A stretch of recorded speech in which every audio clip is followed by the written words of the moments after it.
It's Jose. So last week I decided not to upload, and I missed out on a lot of NBA content. Of course, Pascal Siakam had to be traded last week when I wasn't available to upload. But we're moving on, and we're going to talk a little bit about it. And the first two games, as the Pacers haven't been able to win, they lost to the Trailblazers, and just last night, they lost to the Phoenix Suns. Granted, they didn't have Tyrese Halliburton, but they did have him for the Portland game. We're going to talk a little bit about what that means, if Pacers fans should worry, if Siakam's going to stay, or if everything is going to blow up in their face and they just wasted a bunch of draft capital. So for those of you that haven't looked at the NBA in the past couple of days, Pascal Siakam, the Toronto Raptors All-Star, was traded to the Indiana Pacers in a trade that sent Bruce Brown, Jordan Nwora, and 3 first-round picks to the Raptors. This happened around last Wednesday, and the Raptors have had 2 games, and so have the Pacers, both of them being losses for both teams.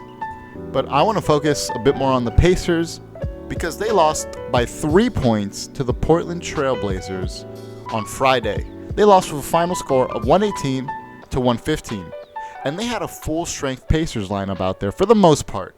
Tyrese Halliburton dropped 21 points, 2 rebounds, and 17 assists on 42% shooting, while the newly acquired Pascal Siakam dropped 21 points, 6 rebounds, 3 assists, a steal on 64% shooting. And Miles Turner almost dropped 30 points with 29 points, 12 rebounds on 58% shooting, but they couldn't quite get it done as Jerry Grant dropped 37 points. And now the Portland Trailblazers this season have been a bad team, to say the least. Scoot Henderson hasn't really panned out how they wanted him to, but it's still only his rookie season and he has a lot of growing to do. And the Pacers honestly should have easily taken this game. Even if there isn't a fit with Pascal Siakam right away, this Pacers team without Siakam should have been able to take the victory here. But you never know, the NBA is as unpredictable as ever, and any team can go off on any night. Now, moving forward onto Sunday, they lost to the Phoenix Suns. Now, the Phoenix Suns, it's a lot more reasonable of a loss. And Kevin Durant dropped 40 points, 9 rebounds on 72% shooting. He's just one of the greatest scorers ever, so you can't really blame him much there. Even though Pascal Siakam is known for his defensive prowess, he couldn't contain Kevin Durant last night. Not to mention, Devin Booker dropped 26, Bradley Beal dropped 25, and Beal shot 68% from the field, so he's looking like he's going back to himself after all those injuries. Now, other than these last 2 games, the Pacers, when fully healthy, should be a pretty reasonable force in the East. I think they'll get maybe 5th or 6th seed. I still don't think they're better than a couple of other teams like the Cavs, the Knicks, the Bucks, the Celtics. But I do think they did get a lot better with this trade, and I think they're a little bit of a dark horse now in the Eastern Conference.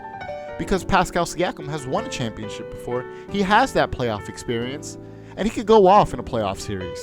We know that.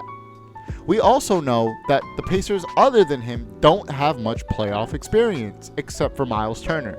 This would be Tyrese Halliburton's first time in the playoffs. And we all know the lights are the brightest in the NBA playoffs.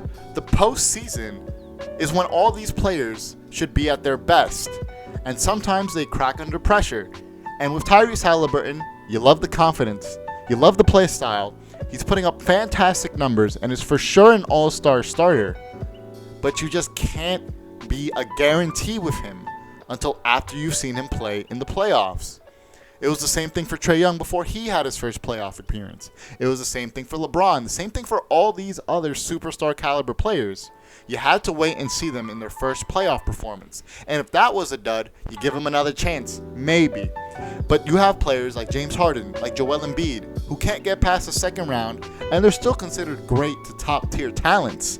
But they always have that asterisk next to their name. They can't get past the second round. They can't make it to a finals by themselves. They can't carry a team. They can't be that superstar player. For Tyrese Halliburton to reach that potential, he actually has to perform in the playoffs to a level that we haven't seen him perform before. He has to lead his team to victories. And along with him and Pascal Siakam helping him out, I could see them getting out of the first round. I could see them beating a team like the Cavs. I could see them doing stuff like that. I can see them going past and maybe even get lucky and get to the conference finals. I honestly think this Pacers team is really good.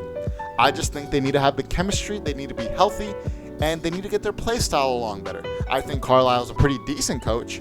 From the game I saw the other night, I wasn't really a fan of the defensive rotations, but hey, things can change, things can get better. This is still a new process for the Pacers. I don't think Pacers fans should be worried at all. I think they should still be excited to have Pascal Siakam on their team. I don't think 2 games is enough of a margin to be like, oh, Pascal doesn't want to stay on this team anymore, because it's simply not. You have to wait for the season to finish and see how well they've done. If they go on a crazy run from here until the end of the season and lose 3 to 4 games, and that's it, and they make it to the first round, they win in the first round and make it to the second round, I guarantee you Pascal Siakam will stay and will come back to the Indiana Pacers. But other than that, I'm Jose Rojas. Thank you for watching. Make sure to like, comment, and subscribe. I'll see you guys on the next one.